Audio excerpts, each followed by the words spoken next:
একে মারাত্মক গরম, তার উপর ভোটের বঙ্গে চড়চড়িয়ে বাড়ছে রাজনীতির পারদ। প্রথম দফার ভোটে বাম্পার ভোট পড়েছে, কিন্তু এতে কার লাভ কার ক্ষতি? শাসক না বিরোধী? অতিরিক্ত ভোট গেল কার ঝুলিতে? পরিবর্তন না প্রত্যাবর্তন? নরেন্দ্র মোদী না মমতা বন্দ্যোপাধ্যায়? অমিত শাহ না অভিষেক বন্দ্যোপাধ্যায়? ভোটের অঙ্ক কে মিলিয়ে দিতে পারবেন? বড় ভূমিকা নিতে পারে সিপিএম কংগ্রেস? তৃণমূল বিজেপির অঙ্ক এলোমেলো করে দিতে পারে তারা? 4 मई के बाद बीजेपी की सरकार बनेगी, भारी बहुमत से बनेगी। पीएम सीएम एक साथे उन्नयन होबे दिने राते। 4 तारीख में रिजल्ट निकालेगा तो देखेंगे জ্বলবেন আর লুচির মতো ফুলবেন। পশ্চিমবঙ্গের মসনদে কে বসবে মাত্র 10 দিন পরই তা জানা যাবে, কিন্তু তার আগে রাজনৈতিক ভবিষ্যৎবাণীর পালা চলছে। ভরপুর আত্মবিশ্বাস, সঙ্গে আক্রমণ প্রতি আক্রমণ। শেষ দফার ভোটের আগে চরমে উঠেছে রাজনৈতিক বাগযুদ্ধ। 5 तारीख के बाद अंग बंग और कलिंग तीनों जगह भारतीय जनता पार्टी का शासन होगा, कमल का शासन होगा। 5 दिन পর এরা ভোকাটটা দেখতে পাবেন না। শুক্রবার পানিহাটির প্রচার সভা থেকে তৃণমূলকে নিভে যাওয়া প্রদীপের সঙ্গে তুলনা করলেন নরেন্দ্র মোদী। और ये मत भूलना, हर बुझता हुआ दीपक थोड़ा फड़फड़ाता है। वैसे ही टीएमसी का दिया बुझने से पहले थोड़ा फड़फड़ा रहा है। হাওড়ার সভা থেকে পাল্টা আক্রমণ শানিয়েছেন মমতা বন্দ্যোপাধ্যায়। আমাদের যা মাইনাস জায়গাগুলো ছিল কালকে আমরা এগিয়ে গেছি, বিজেপি অনেক সিটে হারবে। এবারে মনে রাখবেন যা সিট ছিল তার অর্ধেকও পাবে না। ভোটে জেতা নিয়ে ভরপুর আত্মবিশ্বাসী অমিত শাহ। मुझे तो सुनामी दिख रही है भाई, और मुझे लगता है कि बहुत बड़े मार्जिन के साथ सीटें भी बढ़ेगी और सीट जीतने का मार्जिन भी बढ़ेगा। ঝাঁটা আছে বাড়িতে, ঝাঁটাটা হাতের নাগালে রাখুন, ঝাঁটাটা হাতের নাগালে রাখুন। বিজেপির প্রার্থী গেলে এদেরকে দিয়ে ঘরদুয়ার পরিষ্কার করা। অঙ্ক না আত্মবিশ্বাস? কিসের ওপর ভর করে এই ভবিষ্যৎবাণী করছেন মমতা বন্দ্যোপাধ্যায়, নরেন্দ্র মোদীরা? এসআইআর প্রক্রিয়ার জন্য ভারতবর্ষের প্রত্যেকটি রাজ্যে টোটাল ভোটারের সংখ্যাটা অনেকটা কমে গেছে। সব জায়গাতেই 10%, 11%, 12% এরকম করে ভোটার সংখ্যাটা কমে গেছে। তার ফলে একটা খুব সিম্পল ম্যাথামেটিক্যাল এক্সপ্লেনেশন হচ্ছে যে টোটাল যতজন ভোট দিতে এসেছিলেন divided by total number of voter, total number of ভোটারটা কমে গেছে এবং কমে যাওয়ার জন্য ভোট শতাংশ বেড়েছে। তামিলনাড়ুতে 80%-এর ওপর ভোট পড়েছে, যেখানে গড়ে ধরুন 64-65% ভোট পড়ে। পশ্চিমবঙ্গে যেখানে আমাদের গড়ে প্রায় 80% ভোট পড়ে গ্রামাঞ্চলের দিকে, সেই সব জায়গায় হচ্ছে ভোট শতাংশ 90-কে অতিক্রম করে গেছে। এটা হচ্ছে 1। 2 নম্বর কারণ হচ্ছে যে পশ্চিমবঙ্গের মতো একটা রাজ্যে যেখানে এসআইআর একটা অত্যন্ত রাজনৈতিকভাবে তাৎপর্যপূর্ণ বিষয় হয়েছে, শাসক দল, বিজেপি, ইলেকশন কমিশন, বিরোধী রাজনৈতিক দল, তাদের সবার মধ্যে এই নিয়ে প্রচণ্ড তরজা চলেছে। এবং এই এসআইআরের নাম তোলার যে প্রক্রিয়াটা, এটা এত জটিল, এত কষ্টকর, এত দিন ধরে হয়েছে এই এসআইআরের প্রক্রিয়াটা। এই লজিক্যাল ডিসক্রিপেন্সির নামে হাজার হাজার লক্ষ লক্ষ মানুষকে হচ্ছে যেতে হয়েছে। এত জটিলতা তৈরি হয়েছে এটা নিয়ে যে ভোটাধিকার রক্ষা করাটা পশ্চিমবঙ্গে একটা মেজর ইস্যু। ইনফ্যাক্ট এই যে নির্বাচনটা হচ্ছে, এই নির্বাচনের সবচেয়ে গুরুত্বপূর্ণ বিষয় হয়ে দাঁড়িয়েছে এসআইআর। তার ফলে নাগরিকদের মধ্যে একটা প্রবণতা তৈরি হয়েছে যে এসআইআরে এত কষ্ট করে যখন নাম তুলেছি, ভোটটা দিতে যেতে হবে। এর সঙ্গে একটা ভয়ও অ্যাড হয়েছে যে যদি ভোট না দিই তাহলে কি আগামী দিনে আমার নাম থাকবে, কি হবে? এই অনিশ্চয়তাটাও একটা কিন্তু ভোট ড্রাইভ করেছে। সংবাদপত্র, মিডিয়া এগুলো আমাদেরকে বারবার করে বলছে যে প্রচুর যারা মাইগ্রেন্ট ওয়ার্কার, পরিযায়ী শ্রমিক, তারা দলে দলে ফেরত এসছেন শুধুমাত্র এসআইআরে নাম তুলবেন বলে এবং ভোট দেবেন বলে। তৃতীয় একটা কারণ হতে পারে, যদিও তার প্রভাবটা যৎসামান্য বলেই আমি মনে করি, সেটা হচ্ছে নির্বাচন কমিশন যেভাবে নির্বাচনটা পরিচালনা করেছেন, এত মানে শান্তিপূর্ণ নির্বাচন খুব একটা আগে আমরা দেখিনি, যেখানে নির্বাচনের আগে খুব একটা হত্যার ঘটনা বা নির্বাচনের দিনে বুথ জ্যাম। তার ফলে একটা স্বাভাবিক খুব সুষ্ঠু পরিবেশে নির্বাচন হলে মানুষজনের মধ্যে একটা স্বাভাবিকভাবে ভোট দেওয়ার প্রবণতা বাড়ে। এখন এর প্রভাব এর জন্য বেনিফিশিয়ারি কে হবে, এই প্রশ্নের উত্তর দেওয়াটা একটু কঠিন এই কারণেই যে ধরুন আমরা জানি যে গ্রামের দরিদ্র মহিলা, পরিযায়ী শ্রমিক, এদের একটা সিংহভাগ অংশ তৃণমূলকে সমর্থন করেন তাদের রাজনীতির জন্যে। আবার অন্যদিকে শহরের মধ্যবিত্ত, উচ্চ মধ্যবিত্ত, যাদের মধ্যে ভোটদানের প্রবণতাটা একটু কম, তারাও এবার ভোট দিতে গেছেন। এখন যদি আমরা ক্লিয়ারলি ভেবে দেখি যে শতাংশের বিচারে কোন ভোটার বেশি এসে ভোট দিয়েছে, সেইটার প্রভাব গুরুত্বপূর্ণ হবে। হয়তো শহরাঞ্চলে এই বেশি ভোটাধিকারের জন্য বেনিফিট হয়তো একটু বিরোধী দলগুলো পাবে, যেখানে তৃণমূলের বিরুদ্ধে একটা হাওয়া আছে। আবার অন্যদিকে গ্রামাঞ্চলে যেখানে পরিযায়ী শ্রমিক বেশি বা যেখানে হচ্ছে গরিব মানুষ বেশি, যারা তৃণমূলের বিভিন্ন স্কিমে বেনিফিশিয়ারি, তাদের বেশি ভোট দেওয়ার বেনিফিটটা আবার তৃণমূল পেতে পারে। এবারের বিধানসভা নির্বাচনের প্রথম পর্বে আমরা যেটা দেখলাম একটা অভূতপূর্ব ভোটদানের শতাংশ, এবং যেটা মোটের ওপর 92.2 এই ধরনের একটা কথা আসছে। এবার এইখানে প্রথমে যে অংশটা বলে নেওয়া যাক, সেটা হচ্ছে যে আপনার শতাংশ আমরা কিভাবে হিসেব করি, সেটা হচ্ছে লবে যেটা আছে আর হরে যেটা আছে, ইংরেজিতে যাকে লোকে নিউমারেটর আর ডিনোমিনেটর বলে, সেই ভগ্নাংশটা বার করে নিয়ে তাকে 100 দিয়ে গুণ করে আমরা শতাংশের হিসেব করি। এবার সেই হিসেবটা করতে গিয়ে মূল যে ব্যাপারটা ঘটেছে সেটা হচ্ছে আগের বারগুলোর তুলনায় এবার আমাদের হরে যেটা থাকে সেইখানে প্রচুর সংখ্যাটা কিন্তু কমে গেছে, এবং এর ফলে যদি আগের বারের মতন সংখ্যায় মানুষ ভোট দিতেন তাহলেই কিন্তু ভোট শতাংশ বাড়ত, এবং তার ওপরেও কিন্তু আরও বেশি মানুষ ভোট দিয়েছেন এবং তার ফলে ভোট শতাংশ আরও বেড়েছে। অর্থাৎ পশ্চিমবঙ্গ যেখানে সাধারণভাবে 80% আশেপাশে ভোট শতাংশ দেখেছে, এবার কিন্তু সেটা 90% পেরিয়ে গেছে। এবার প্রশ্ন হচ্ছে এই যে অতিরিক্ত ভোটও পড়লো, এর মানেটা কি? একটা বিষয় তো বারবার করেই আসবে এবং যথারীতি সেটাই বিজেপির মতামত হবে যে একটা বিপুল সংখ্যক ভোট যেটা প্রতিষ্ঠান বিরোধী ভোট, এবং পশ্চিমবঙ্গে প্রতিষ্ঠান বিরোধিতা না থাকার তো খুব একটা কারণ নেই। গত 15 বছরে দুর্নীতি এবং দুর্বৃত্তায়নের যে বিষয়গুলি বারবার করে সামনে এসেছে, এবং সেখানে 2016 পর থেকে বিজেপি প্রধান বিরোধী দল হিসেবে উঠে এসছে 2019 সাল পর্যন্ত, এবং তারপর সেই 19 থেকে তারা তাদের ভোটটা ধরে রেখেছে মোটের ওপর। সেই জায়গায় দাঁড়িয়ে তারা প্রধান বিরোধী দল, এবং তারা মনে করবেই যে এই অ্যান্টি ইনকামবেন্সি তাদের পক্ষে যাচ্ছে, এবং আগামী যে দ্বিতীয় দফার ভোট আছে তার আগে তারা সেটাই আরও ভালোভাবে প্রচার করবে। এবার দ্বিতীয় বক্তব্য হলো তৃণমূল কংগ্রেস, তাদের মত কী হবে? তাদের প্রথম বক্তব্যটা হচ্ছে তারা বলবে যে মানুষ একদম প্রচুর মানুষ ভোট দিতে এসছেন তাদের জনমুখী কার্যকলাপের জন্য, লক্ষ্মীর ভাণ্ডার বা এই ধরনের প্রকল্প, এবং তার বাইরেও তারা যে প্রকল্পের কথা বলেছেন, তারা উদাহরণ দেবেন 2006 বিধানসভা নির্বাচনে যখন বেশ ভালোই ভোট পড়েছিল এবং বুদ্ধদেব ভট্টাচার্যের সরকার একটা ভালো ভোট নিয়ে ক্ষমতায় এসেছিল, তারা দেবেন এই উদাহরণগুলি। এইখানে কিন্তু তৃণমূলের পক্ষে আরেকটি যুক্তি থাকতেই পারে যে দেখুন, যদি এমন হতো যে ভোটগুলো বাদ গেছে তার মধ্যে প্রচুর ভোট আমরা আগে দিতাম এবং আজকের দিনে সেই ভোটগুলো পড়েনি, তাহলে তো ভোট শতাংশ বাড়তো না। সুতরাং এইখানে দুভাবে এটিকে দেখা যায়। এক, যে আগে খুব বেশি গোলমেলে ভোট পশ্চিমবঙ্গে পড়েনি, অর্থাৎ আমাদের যে সাধারণ হাইপোথিসিস পশ্চিমবঙ্গে দ্বিজেন বাবুরা এসে প্রচুর ভোট দিয়ে যান, সেই হাইপোথিসিস প্রশ্নের মুখে পড়বে। অথবা দ্বিতীয় হচ্ছে তৃণমূল কংগ্রেস তাদের যে সাংগঠনিক ক্ষমতা তাই দিয়ে অন্যান্য বার যেভাবে তাদের যেটুকু ভোটের অঙ্কে তারা নিজেদের বাড়াতে পারেন সেই ব্যবস্থাটুকু এবারেও বজায় থেকেছে।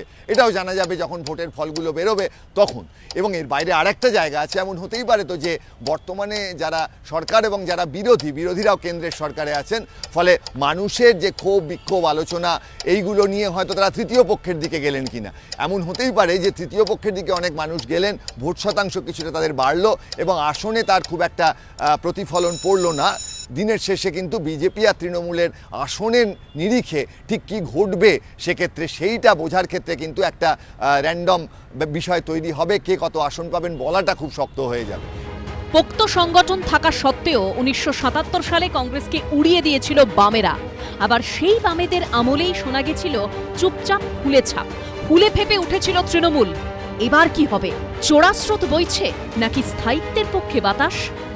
একটা হচ্ছে অবশ্যই অ্যান্টি ইনকামবেন্সি আসবে এবং এসে গেছে, এবং এই অ্যান্টি ইনকামবেন্সিটা অন্য অনেক রকমভাবে মানে সামনে উঠে এসছে। তার সঙ্গে দুর্নীতি এসে গেছে, তার সঙ্গে একটা সরকারের ভবিষ্যতের কি রূপরেখা থাকবে সেটার একটা অভাব, এবং আমরা জানি যে আনএমপ্লয়মেন্ট, করাপশন এইসব তো এসেই গেছে।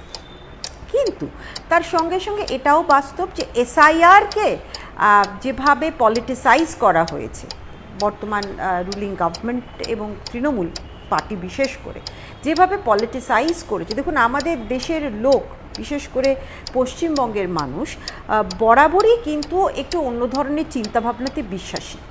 ফলে এবং আরেকটা জিনিসও এখানে মাথায় রাখতে হবে যে প্রান্তিক এলাকার মানুষজন বিশেষ করে গ্রামগঞ্জে অত্যন্ত প্রান্তিক জায়গাতে তারা থাকেন, সেখানে তারা কতটা সচেতন সতর্ক, কাজে সেখানে স্থানীয় যে এলিমেন্টসগুলি যারা প্রতিনিধি থাকেন বা লোকাল যে দল থাকেন, আমরা জানি যে তৃণমূল সরকারের সংগঠন অত্যন্ত জোরালো এবং অত্যন্ত তারা অ্যাক্টিভ, এবং ইদানিংকালে বিজেপিরও হয়েছে, এটা অস্বীকার করার উপায় নেই। কিন্তু যেটা আমি বলার চেষ্টা করছি সেটা হচ্ছে যে মানুষের মনে এসআইআর নিয়ে একটা দুশ্চিন্তা এসে গেছে, কারণ তৃণমূল কংগ্রেস খুব সাফল্যের সঙ্গে যেটা করেছেন, এবং পলিটিক্সে সেটা করা খুব অস্বাভাবিক কিছু না, যে সেটাকে তারা এনক্যাশ করেছে এবং মানুষের মনে একটা ভয় ঢুকিয়ে দিয়েছে।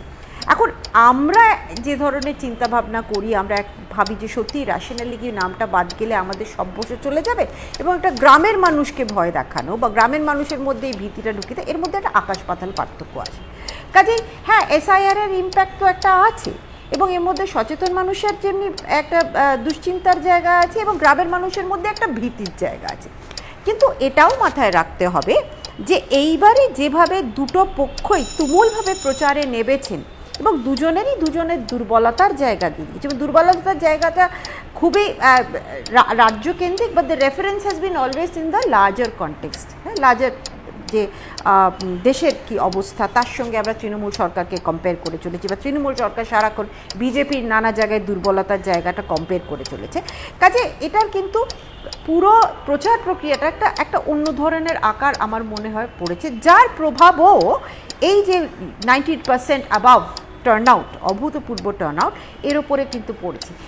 আমরা মাথায় মানে যেটা খুব ইন্টারেস্টিং আমরা মাথায় রাখতে হবে যে লক্ষ লক্ষ পরযায়ী শ্রমিক ফেরত এসেছে, এইটা কিন্তু আমার মনে হয় খুব আমরা কতটা মাথার মধ্যে রাখা হয়েছিল এবং তার প্রভাব কতটা হয়েছে, সে সব মিলিয়ে অনেক কটা ফ্যাক্টর কিন্তু পড়েছে, এবং কার ঝুলিতে এটা টার্নআউটটা পড়ছে এটা কিন্তু আমরা চৌঠা মের পরেই নির্দিষ্টভাবে জানতে পারবো। দেখা যাচ্ছে মুসলিম এলাকাতে যে সমস্ত এলাকা আছে সেখানে কিন্তু 94% মতন ভোট পড়েছে, অন্যদিকে হিন্দু এলাকাতে 93% মতন ভোট পড়েছে। কিন্তু মিশ্র এলাকা, ধরুন আমি কয়েকটা নাম বলছি, শীতলকুচি, মানিকচক, কুশমন্ডির মতন জায়গা মিশ্র এলাকায়, সেখানে কিন্তু সবচেয়ে বেশি ভোট পড়েছে, 97% কাছাকাছি ভোট পড়েছে গড়ে।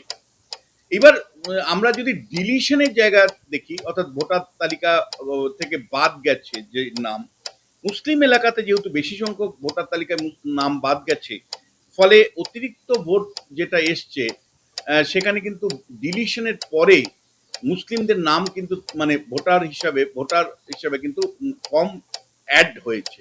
তুলনামূলকভাবে হিন্দু এলাকায় যেহেতু ডিলিশনের পরিমাণ কম, সেখানে কিন্তু মানে এই অতিরিক্ত ভোট পড়ায় হিন্দুরা অতিরিক্ত পরিমাণে নাম কিন্তু মানে ভোটার হিসাবে তারা ভোট দিয়েছেন, সংখ্যাটা বেশি তাদের। আর মিশ্র এলাকা কিন্তু সেখানেও কিন্তু আমরা দেখতে পাচ্ছি যেহেতু মুসলিমদের নাম বেশি বাদ গেছে, ফলে হিন্দু ভোটারের সংখ্যা কিন্তু শীতলকুচি থেকে শুরু করে মানিকচক বা কুশমন্ডির মতন জায়গাতে বেশি এসছে। দেখুন, আমরা যদি মুসলিম দুটো কনস্টিটুয়েন্সি রঘুনাথগঞ্জ এবং চাপড়াতের দিকে তাকাই, একেবারে ফাইনাল অবস্থানটা বলতে পারি, যেখানে রঘুনাথগঞ্জে প্রায় 78% মুসলিম আছে, সেখানে মাত্র ডিলিশনের পরে যে অতিরিক্ত ভোট হয়েছে তাদের 2414টা ভোট পড়েছে, মুসলিমরা অতিরিক্ত ভোট দিয়েছেন 2021-এর কনটেক্সটে, সেখানে হিন্দুরা 603, আবার 4408টা ভোট কিন্তু অতিরিক্ত চাপড়াতে পড়েছে ডিলিশনের পরে, যেখানে হিন্দুরা কিন্তু 1889। কিন্তু এটাই যদি হিন্দু এলাকাতে যাই তাহলে দেখব যে বলরামপুর, পুরুলিয়া জেলায়, সেখানে 17,734 জন হিন্দু অতিরিক্ত ভোট দিয়েছে 2021-এর বিধানসভা নির্বাচনের থেকে, বা চন্দ্রকোনাতে 11,902 জন অতিরিক্ত হিন্দু ভোট দিয়েছে। তার মানে আপনারা বুঝতেই পারছেন যে মুসলিম প্রধান এলাকায় যতজন অতিরিক্ত ভোট দিয়েছে, হিন্দু এলাকায় কিন্তু তার থেকে কয়েক গুণ বেশি হিন্দুরা কিন্তু ভোট দিয়েছে এই অতিরিক্ত ভোটিং এর ফলে। এখান থেকে বিজেপি বলছে যে 152টা বিধানসভা কেন্দ্রের মধ্যে অতিরিক্ত ভোট পড়ায় অতিরিক্ত হিন্দু ভোট আসবে, এবং সেই হিন্দু ভোট যদি 21-এর বিধানসভা নির্বাচন বা 2024-এর লোকসভা নির্বাচনের মতন যদি 54-55% হিন্দুরা যদি ভোট দেয়, তাহলে কিন্তু একই রকম ভোটের প্রবণতা জারি থাকে হিন্দুদের, তাহলে কিন্তু অবশ্যই অধিকাংশ আসনে কিন্তু বিজেপি এগিয়ে থাকবে। ফলে সেইটা দেখার যে বিজেপির ক্লেম সঠিক হয় কিনা। আর উল্টো দিকে মমতা বন্দ্যোপাধ্যায় বলছে যে এসআইয়ের বিরুদ্ধে মানুষ ভোট দিয়েছেন, ফলে সব মানুষই কিন্তু সব কনস্টিটিউয়েন্সিতে তৃণমূলের পক্ষে অতিরিক্ত ভোট করেছেন। এখন দেখার যে শেষ পর্যন্ত মানে তৃণমূলের দাবি সঠিক হয় না বিজেপির দাবি সঠিক হয়। বাস্তবটা আপনাদেরকে পরিষ্কার করে বলতে চাই, 2021-এর কনটেক্সটে যদি বিচার করি, মানে এসআইয়ের ডিলিশনের পরে অতিরিক্ত হিন্দুরা কিন্তু ভোট দিয়েছেন, অন্ততপক্ষে রেজিস্টার্ড হয়েছে, সেটা নিশ্চিত করে বলা যায়। ভোটের খেলাটা অন্তত এই 26-এর ভোটে শেষ পর্যন্ত এসে দাঁড়ালো মুখের লড়াইয়ে। মুখ বনাম মুখ, মমতা বনাম মোদী। দেখুন, 2016 সালে নারদ ভিডিও সামনে আসার পর প্রথম মমতা বন্দ্যোপাধ্যায় বলেছিলেন 294টা কেন্দ্রে আমিই প্রার্থী। এবার ভোটের ময়দানে তৃণমূল নেত্রী একেবারে শুরু থেকেই মনে করিয়ে দিচ্ছেন যে মনে রাখবেন সব জায়গায় আমি আপনার প্রার্থী। আর উল্টো দিকে বিজেপি কোনো মুখ্যমন্ত্রী মুখ ঘোষণা করেনি। অমিত শাহ এই প্রশ্নের উত্তরে এই কলকাতায় বসে বলেছেন যে বিজেপি সরকার এলে কোনো বাঙালি নেতাই মুখ্যমন্ত্রী হবেন। তবে শেষ বেলায় নরেন্দ্র মোদী একেবারে মমতা বন্দ্যোপাধ্যায়ের স্টাইলে স্ট্র্যাটেজিক্যালি মুখের খেলায় নেমে পড়লেন। প্রধানমন্ত্রী বলছেন এই সব প্রার্থীদের দেখছেন তারা আসলে সবাই মোদী, এবার একটা সুযোগ মোদীকে দিন। উল্টো দিকে মমতা বন্দ্যোপাধ্যায় চ্যালেঞ্জ ছুঁড়েছেন আগে প্রধানমন্ত্রী পদ ছাড়ুন তারপরে সব বলুন।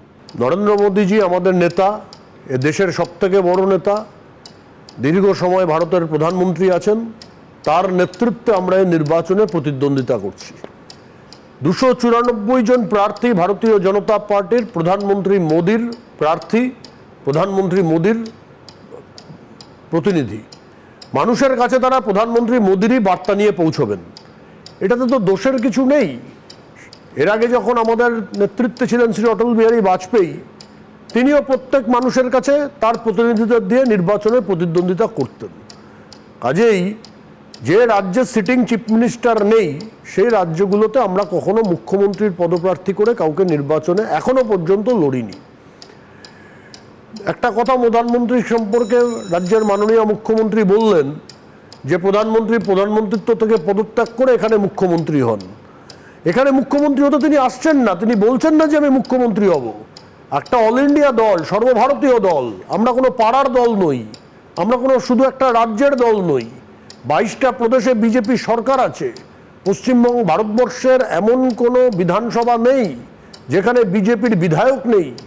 এত বৃহৎ একটা দল, সেই দলের সর্বোচ্চ নেতা যখন তার প্রতিনিধিদেরকে দিয়ে নির্বাচনে প্রতিদ্বন্দ্বিতা করছেন, তার মানে একটাই, তিনিই প্রতিদ্বন্দ্বিতা করছেন। কিন্তু বিজেপি সেই দল যে দল আপকি বার মোদী সরকার, বিজেপি সরকার বলেনি। হ্যাঁ, মোদী সরকার মানে লোকসভা ভোটের প্রেক্ষিতে দেখলে এটা ইতিহাস।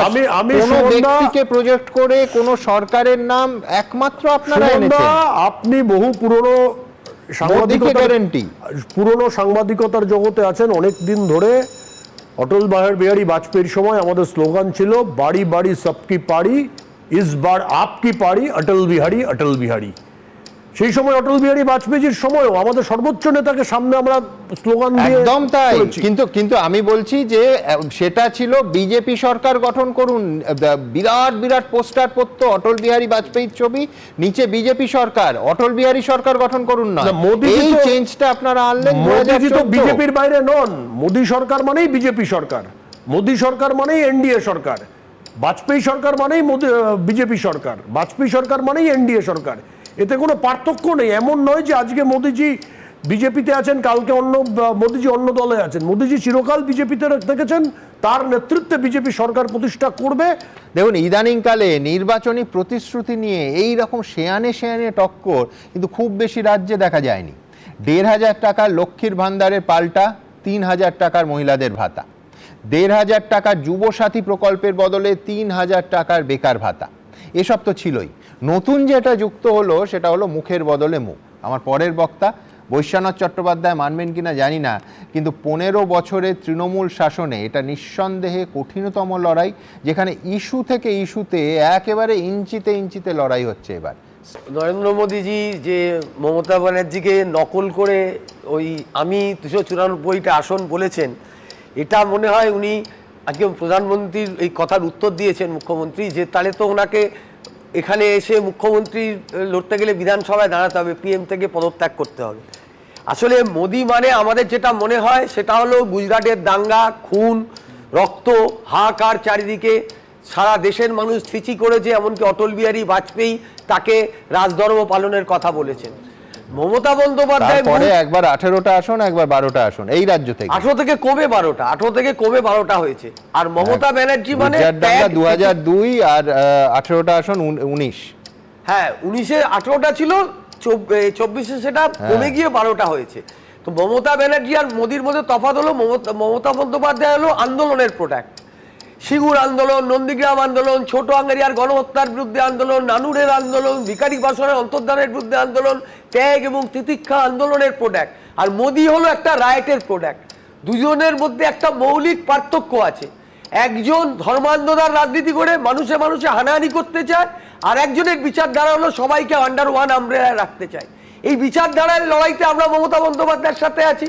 মমতা বন্দ্যোপাধ্যায় পশ্চিমবাংলায় সিপিএম পার্টিকে 34 বছরের অত্যাচারের বিরুদ্ধে মানুষকে এককাট্টা করে গণ আন্দোলন করে এখানে পরাজিত করেছেন। রাইট করে মমতা ব্যানার্জি সরকারে আসেননি। নরেন্দ্র মোদী গুজরাটে রাইট করে, বিভিন্ন রাজ্যে রাইট করে ক্ষমতা আসতে চান। মমতা ব্যানার্জির সঙ্গে এই জায়গাটা নরেন্দ্র মোদীর তফাৎ আছে। বৈষ্ণব এইসবের উত্তর তো বিজেপির পরে দেবেন প্রতিনিধি, কিন্তু আমার বক্তব্য যে এই যে আমি প্রার্থী 294টা আসনে, এটা কোথাও কি আত্মবিশ্বাস নাকি নিজেদের প্রার্থীদের প্রতি অনাস্থা? আমি কিন্তু দুটো পার্টির ক্ষেত্রেই বললাম।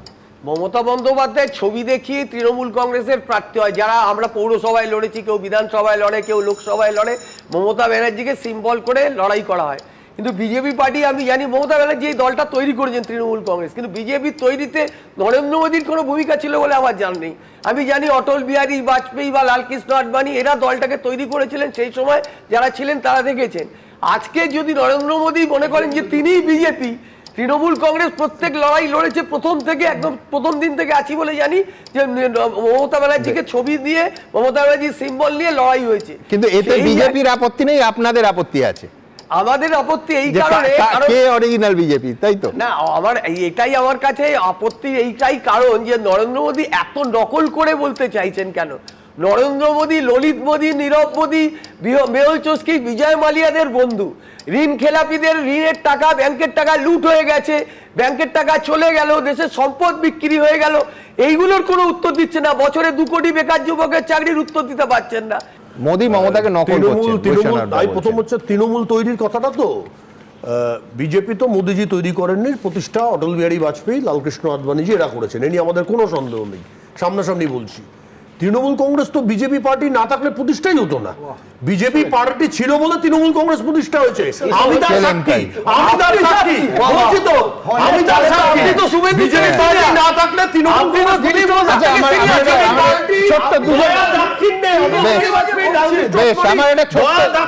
দুজনের কাছে একটা ছোট্ট প্রশ্ন আছে যে তৃণমূল কংগ্রেস কি প্রতিষ্ঠা হতো কংগ্রেস পার্টি না থাকলে? দেখুন, তৃণমূল কংগ্রেস বিজেপি পার্টি না থাকলে প্রতিষ্ঠা হতো না, কংগ্রেস না থাকলে কংগ্রেস পার্টির মধ্যে উনি বিজেপি প্রতিষ্ঠানই আমি তো বলছি তৃণমূলের প্রতিষ্ঠা, আপনাদের কারণে হবে না। বিজেপি পার্টি দিল্লির বলেন আমরা দিল্লির আধিপত্য মানি না, আমরা দিল্লির আধিপত্য মানি না, আমরা ছোট বহিরাগতদের দিয়ে এটা বাঙালিরা মানবে না। আপনি বহিরাগতদের দিয়ে বাঙালিরা চুরি করে, আপনি ছেড়ে দিন, আপনারা চুরি করে তাদের মুখে দুর্নীতি বানায়, আপনারা তো ব্যাংকের টাকা চুরি করে, আমার সম্পদ প্রতিষ্ঠা। আচ্ছা, প্রতিষ্ঠা তৃণমূল রাজ্যে প্রতিষ্ঠা পেল। আমি বলছি এই দ্বন্দ্ব, এই দ্বৈরথ, এই তরজাটা শটান চলে গেল আবির্ভাবের মুহূর্তে। তৃণমূল কংগ্রেসের সায়ন্তন বসু বলছেন বিজেপি না থাকলে প্রতিষ্ঠা পেত না, কংগ্রেস না থাকলে কি প্রতিষ্ঠা পেত আমি জানি না। এইটা স্পেসিফিক উত্তর দুজনের কাছে আমি 30 সেকেন্ড করে দিলাম। বৈষ্ণব চট্টোপাধ্যায়, মমতা ব্যানার্জি আমাদেরকে নিয়ে নিজের ক্ষমতায় এ রাজ্যে তৃণমূল কংগ্রেসকে প্রতিষ্ঠা করেছেন, এটা যে কেউ জানে। এবং মমতা ব্যানার্জির যে গণ আন্দোলনের ইতিহাস, সেটা বাংলার রাজনৈতিক ইতিহাসে লেখা থাকবে। যারা হিংসা করে অনেক সমালোচনা করতে পারে, কিন্তু মমতা ব্যানার্জির স্যাক্রিফাইস, গার্ডেন রিচে মার খাওয়া, হাজরা মোড়ে মার খাওয়া, বেহালায় মার খাওয়া, সিঙ্গুরে আর একটা বিজেপির নেতার নাম দেখান যিনি রাস্তায় দাঁড়িয়ে সিপিএম এর বিরুদ্ধে স্ট্রিট ফাইট করে মার খেয়ে রক্ত ঝরিয়েছেন, এবং মমতা ব্যানার্জি ছিলেন সিপিএম। ইনি তো বৈষ্ণবদা জানে কি নিশ্চয়ই বলছেন না। আমি তপন শিকদারের উদাহরণ দিতে পারি, সিপিএম এর বিরুদ্ধে রাস্তায় দাঁড়িয়ে মার খেয়ে রক্ত ঝরিয়েছেন। কোথায় মমতা ব্যানার্জি আর কোথায় তপন শিকদার? যখন বলেছেন আমি বলিনি, যখন বলেছেন বলিনি। দ্বিতীয় কথা হচ্ছে যে তৃণমূল কংগ্রেস প্রতিষ্ঠার পেছনে বিজেপির অবদান ছিল, এটা যদি কারোর সন্দেহ থাকে দীপক ঘোষের বইটা ভালো করে পড়ে নিন, ওখানে সব লেখা আছে। তৃতীয় কথা হচ্ছে যে প্রথম যে বিজেপি এনডিএ সরকার হয়েছিল তাদের মমতা বন্দ্যোপাধ্যায় সাপোর্টিং পার্টনার ছিলেন। দ্বিতীয় এনডিএ সরকারে তিনি রেলমন্ত্রী ছিলেন। আমাদের সঙ্গে জোট হয় 98-99 সালে, এবং সেখানে ভারতীয় জনতা পার্টির সঙ্গে জোট করে উনি তৃণমূল কংগ্রেস প্রতিষ্ঠা করেন। 2002 পর 2026, 24 বছর পর এসআইআর হয়েছে পশ্চিমবঙ্গে। তারপর এই প্রথম বিধানসভা ভোট। তার ফল কি হয় তা দেখতে মুখিয়ে রয়েছেন সকলে। ইতিমধ্যে এসআইআর এর পর প্রথম দফার নির্বাচনে ভোটদানের হার যেভাবে রেকর্ড ছুঁয়েছে তা চমকে দিয়েছে অনেককে। এমনকি শুক্রবার সুপ্রিম কোর্টে এসআইআর মামলার শুনানিতে বিচারপতিদের মুখেও সেই প্রসঙ্গ উঠে এলো। প্রধান বিচারপতি সূর্যকান্ত শুক্রবার বলেন, যখন বিপুল সংখ্যক মানুষ ভোট দিতে এগিয়ে আসেন তখন তাঁরা হিংসায় জড়িয়ে পড়েন না, তাঁরা তাঁদের ভোটের শক্তি সম্পর্কে সচেতন। এদিন এসআইআর মামলার শুনানি হয় সুপ্রিম কোর্টের প্রধান বিচারপতি সূর্যকান্ত, বিচারপতি জয়মাল্য বাগচি ও বিচারপতি বিপুল এম পাঞ্চলির এজলাসে। শুনানি চলাকালীন প্রধান বিচারপতি বলেন, ভোটে কোনো প্রকার হিংসার ঘটনা না ঘটা অত্যন্ত ইতিবাচক একটি দিক। বিষয়টি আমাদের জন্য উদ্বেগের কারণ হয়ে দাঁড়িয়েছিল। আমরা এবার ভোটদানের সর্বোচ্চ হার প্রত্যক্ষ করেছি, যা দেখে নাগরিক হিসেবে আমরা অত্যন্ত আনন্দিত। মানুষ ভোট দিলে গণতন্ত্র মজবুত হয়। বৃহস্পতিবার প্রথম দফার ভোটের রেকর্ড 92% বেশি ভোট পড়েছে। সবচেয়ে বেশি ভোট পড়েছে কোচবিহার ও দক্ষিণ দিনাজপুরে। সেখানে ভোটের হার 95%-এর বেশি। 96% বা তার বেশি ভোট পড়েছে রাজ্যের 10টি বিধানসভা আসনে। তার মধ্যে 6টি বিধানসভায় মুর্শিদাবাদে। সেগুলি হল ভগবানগোলা, রঘুনাথগঞ্জ, শীতলকুচি, সিতাই, ময়নাগুড়ি, লালগোলা, ফারাক্কা, শমশেরগঞ্জ, রানীনগর এবং হরিরামপুর। এই আবহে শুক্রবার সুপ্রিম কোর্টে এসআইআর মামলার শুনানিতে মুখ্যমন্ত্রী মমতা বন্দ্যোপাধ্যায়ের আইনজীবী কল্যাণ বন্দ্যোপাধ্যায় বলেন, সাধারণ মানুষের মনে একটা ভয় কাজ করছিল যে তারা যদি ভোট না দেন তবে হয়তো তারা ভোটাধিকারই হারিয়ে ফেলতে পারেন। এবার 92% ভোট পড়েছে। পরিযায়ী শ্রমিকরাও ভোট দিতে এসেছেন। সলিসিটর জেনারেল তুষার মেহতা বলেন, আমি কল্যাণ বন্দ্যোপাধ্যায়ের বক্তব্যের সঙ্গে সহমত পোষণ করছি। বাংলার নির্বাচনের ইতিহাসে হিংসার নজির থাকলেও বৃহস্পতিবার বিচ্ছিন্ন কিছু ছোটখাটো ঘটনা ছাড়া সামগ্রিক পরিস্থিতি ছিল শান্তিপূর্ণ এবং ভোটদানের হার ছিল 92%-এরও বেশি। তখন নির্বাচন কমিশনের আইনজীবীকে উদ্দেশ্য করে সুপ্রিম কোর্ট বলে, দেখুন আপনার মক্কেল আজ সকলের ভূয়সী প্রশংসা কুড়োচ্ছে। এসআইআর মামলায় সুপ্রিম কোর্ট আগেই নির্দেশ দিয়েছে ভোটের 48 ঘন্টা আগে ট্রাইব্যুনালের ছাড়পত্র মিললেও দেওয়া যাবে ভোট। শুক্রবারের শুনানিতে কল্যাণ বন্দ্যোপাধ্যায় বলেন, প্রথম দফার নির্বাচনের ক্ষেত্রে ট্রাইব্যুনাল এখনো পর্যন্ত মাত্র 139টি আবেদনের নিষ্পত্তি করেছে। অথচ ট্রাইব্যুনালে বিচারাধীন রয়েছে 27 লক্ষ আবেদন। এটা খুবই দুঃখজনক। মামলাগুলো দ্রুত নিষ্পত্তির প্রয়োজন। প্রধান বিচারপতি বলেন, ট্রাইব্যুনালে নাম নিষ্পত্তি নিয়ে আদালতের হস্তক্ষেপের প্রয়োজন হলে কলকাতা হাইকোর্টে আবেদন করা যাবে। এই রকম স্লো রেট অফ ডিসপোজাল হলে উদ্দেশ্যটা তো যেটা ছিল সুপ্রিম কোর্টের যে উদ্দেশ্য ছিল সেই উদ্দেশ্যটা তো পালন হচ্ছে না। তখন চিফ জাস্টিস অফ ইন্ডিয়া বললেন যে এই তোমরা চিফ জাস্টিস অফ ক্যালকাটা হাইকোর্টকে অ্যাপ্রোচ করো। Chief justice of Calcutta high court will give necessary instruction to dispose of the appeals, এবং যাদের অ্যাপিলের হিয়ারিং যাদের আগে দরকার আছে they should make an application before the appellate tribunal. আমরা তো এই কথাই বলে আসছি, এটাই চাই। গণতন্ত্রের উৎসব এটা। প্রধান বিচারপতি, তার কাছে এত কেস কাছারি এত কিছু গেছে, সে পশ্চিমবাংলা নিয়ে নানান কারণে উদ্বিগ্ন এবং অনেক কিছু অবজারভেশন দিয়েছেন। তিনি তার দায়িত্ব নেই as a chief of the apex court যে গণতন্ত্র রক্ষিত হোক এবং মানুষ ভোট দিতে পারুক। সূত্রের খবর, নির্বাচনের পর এই মামলার পরবর্তী শুনানির দিন ধার্য করা হবে। हर कोई कह रहा है, चारों तरफ से एक ही गुंज सुनाई दे रही है, एक ही नारा सुनाई दे रहा है, एक ही आवाज आ रही है, पाल्टानो दरकार, पाल्टानो दरकार। পাল্টানো দরকার,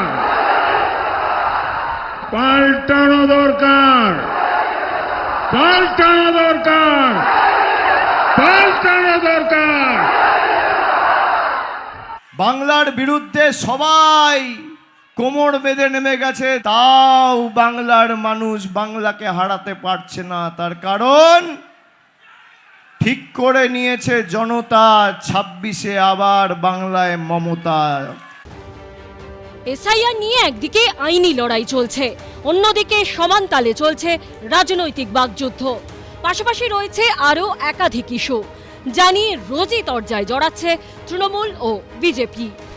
बंगाल की बहनों को उनका ये भाई भरोसा देता है कि बहनों की सुरक्षा हमारे लिए सर्वोपरि होगी, हर अत्याचार की फाइलें खुलेगी। আপনি আগে নিজের রাজ্যগুলো সামলান, দিল্লি সামলান, একের পর এক ঘটনা ঘটে যাচ্ছে। নারী নিরাপত্তা থেকে দুর্নীতি, এ রাজ্যে তৃণমূল সরকারকে কোণঠাসা করতে বারবার এই দুই অস্ত্রে শান দিচ্ছে বিজেপি। এই আবহে দ্বিতীয় দফার আগে একসঙ্গে তৃণমূলের ফাইল খোলার হুঁশিয়ারি দিলেন নরেন্দ্র মোদী এবং অমিত শাহ। বুধবার দ্বিতীয় দফায় যে কেন্দ্রগুলোতে ভোট রয়েছে তার মধ্যে রয়েছে পানিহাটি, যেখানে বিজেপি প্রার্থী আরজিকর কাণ্ডে নিহত চিকিৎসকের মা। 2024 সালে এই আরজিকর কাণ্ড রাজ্যে তোলপাড় ফেলে দিয়েছিল, বিরাট প্রশ্নের মুখে ফেলে দিয়েছিল নারী নিরাপত্তাকে। শুক্রবার সেই পানিহাটিতে দাঁড়িয়ে তৃণমূলকে কড়া ভাষায় নিশানা করেন প্রধানমন্ত্রী। आप देखिए, जिस मां ने अपनी बेटी को डॉक्टर बनाया और जिसकी बेटी को टीएमसी के महाजंगल राज ने छीन लिया, बीजेपी ने उस मां को अपना उम्मीदवार बनाया है।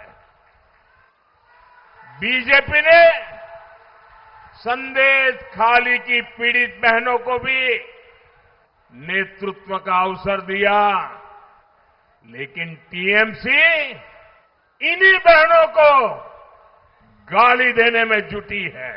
जब बंगाल की बेटियां न्याय मांगती हैं तो टीएमसी की निर्मम सरकार बेटियों को एक ही बात कहती है, रेप से बचना है, जिंदा रहना है तो घर से बाहर ही न निकलो।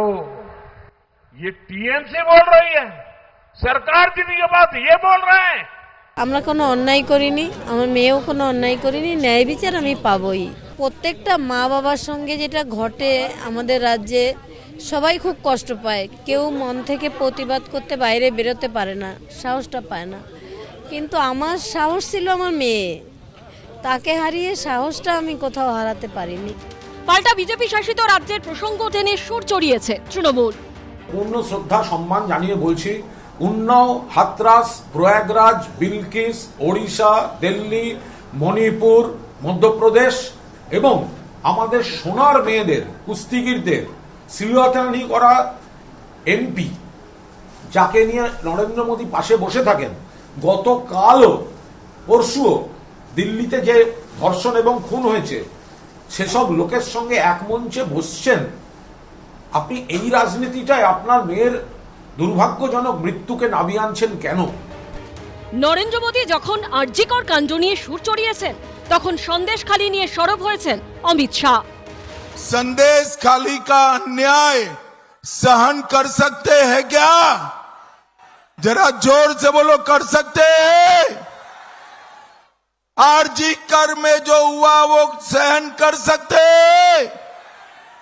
दीदी के गुंडों को मैं कहना चाहता हूं, आपने दीदी के आश्रय पर अत्याचार किया, हमने आरजी कर की पीड़िता की माताजी को विधानसभा का टिकट दिया और जिन्होंने संदेश खाली में संघर्ष किया वो रेखा पात्रा जी को भी टिकट देने का काम भारतीय जनता पार्टी। কলকাতা তো 3-3 বার করে সবচেয়ে সুরক্ষিত শহর বলেছিল, আর আপনি এখন নারী সুরক্ষা নিয়ে এখানে বলছেন, যেখানে দিল্লিতে 14,000 কাছাকাছি কেস মহিলাদের উপরে অপরাধ বছরে, উত্তরপ্রদেশ তো ছাপিয়ে গেছে সমস্ত রেকর্ড, 66,000+ অ্যানুয়ালি, মানে বছরে মহিলাদের উপর আক্রমণ, নির্যাতন, ধর্ষণ সব হয়। রাজস্থান, মধ্যপ্রদেশও পিছিয়ে নেই। এবার বিহার এবং উড়িষ্যা ডাবল ইঞ্জিন, সেখানে মেয়ে পুড়ছে, কিংবা দেখা গেল যে মহিলাদের উপরে একবারই সাংঘাতিক অসভ্য আচরণ করছে। এর পাশাপাশি আবার পশ্চিমবঙ্গের প্রথম সারির শিক্ষা প্রতিষ্ঠান যাদবপুর বিশ্ববিদ্যালয় নিয়েও তরজায় জড়িয়েছেন নরেন্দ্র মোদী এবং মমতা বন্দ্যোপাধ্যায়। जो सरकार अपने ही राज्य के सबसे बड़े शिक्षण संस्थान को नहीं बचा सकती, वो बंगाल का भविष्य क्या बचाएगी।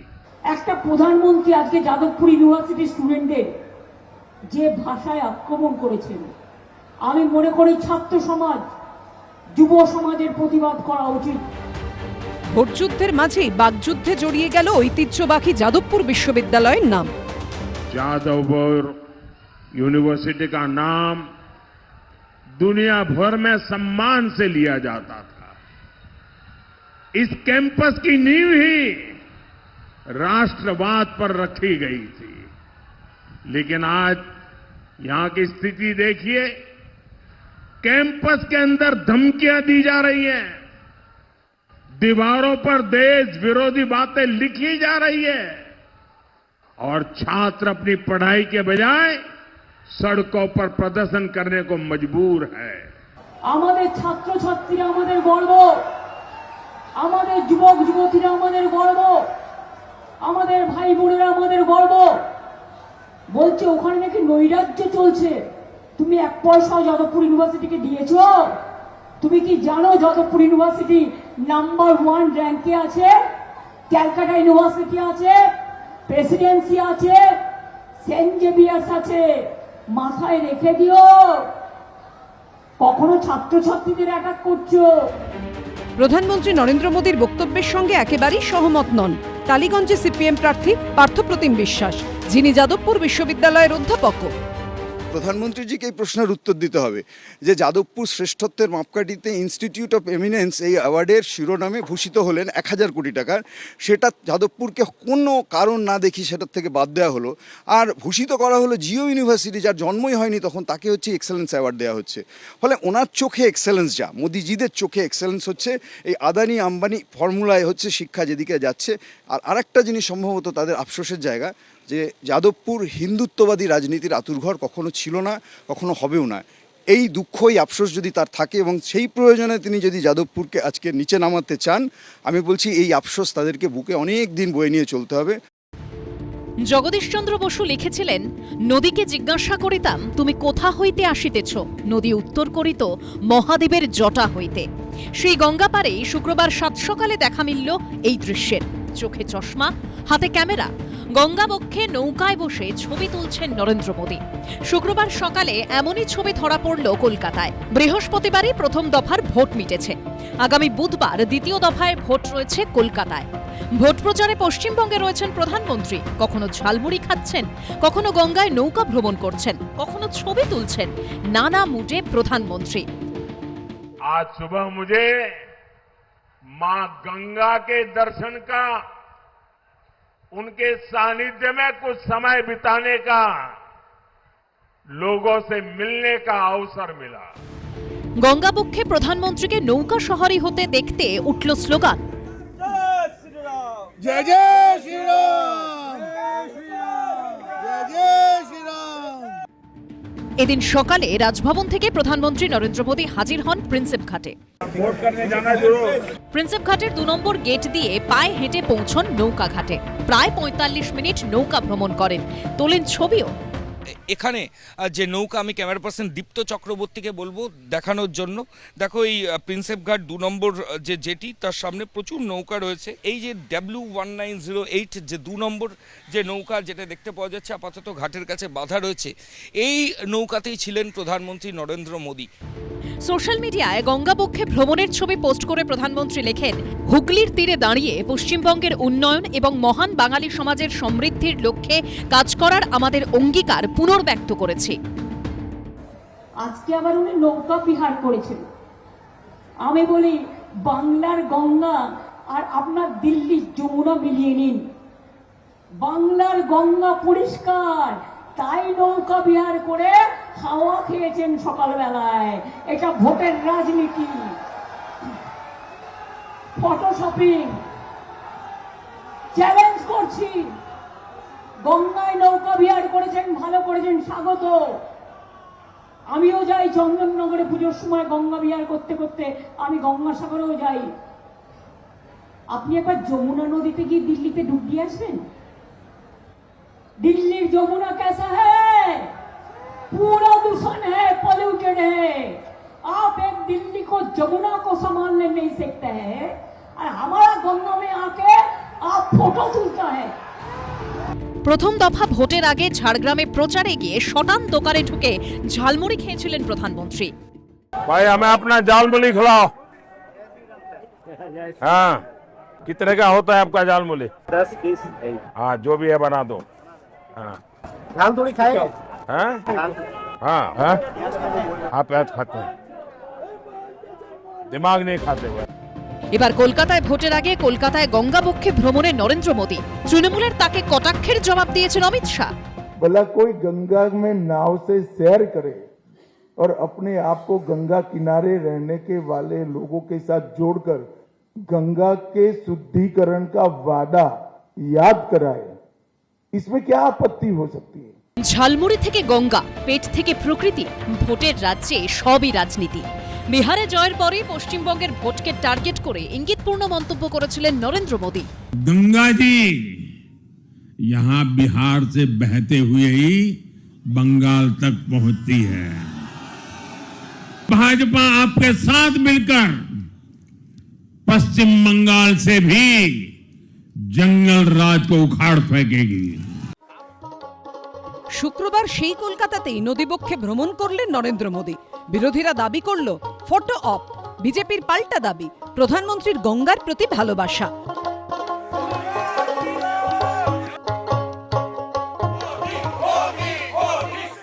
আর এরই মধ্যে মন্দির মসজিদ রাজনীতিও সমান তালে চলছে। ममता दीदी अपने चट्टे पट्टे हुमायूं कबीर से बाबरी मस्जिद बनाना चाहती है। हम बाबरी मस्जिद नहीं बनाने देंगे, नहीं আপনারা কি ধর্ম শেখাচ্ছেন আমাদের?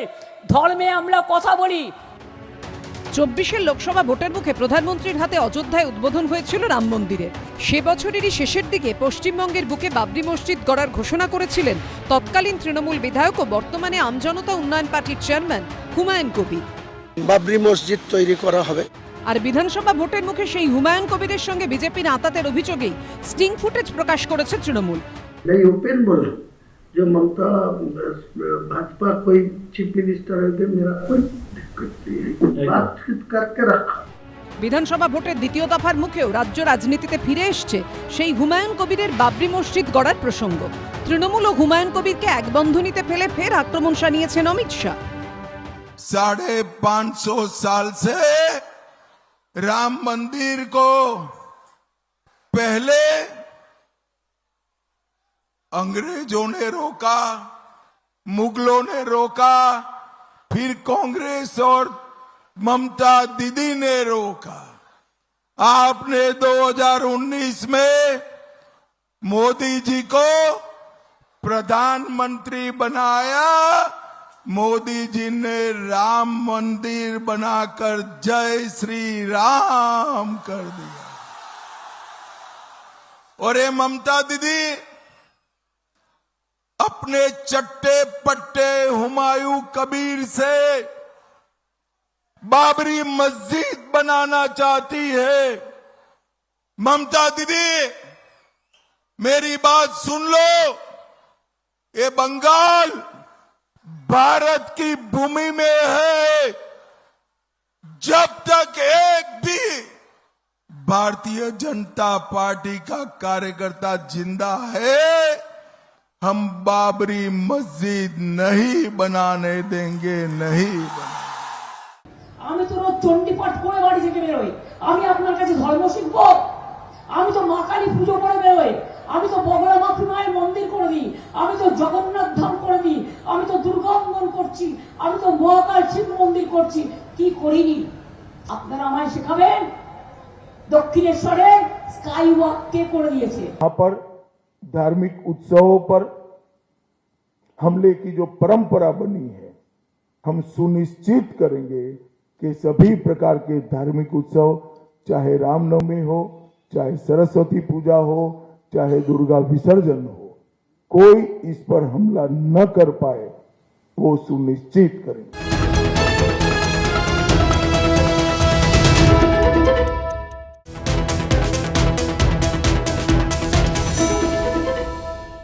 এবিপি আনন্দ, এগিয়ে থাকে, এগিয়ে রাখে।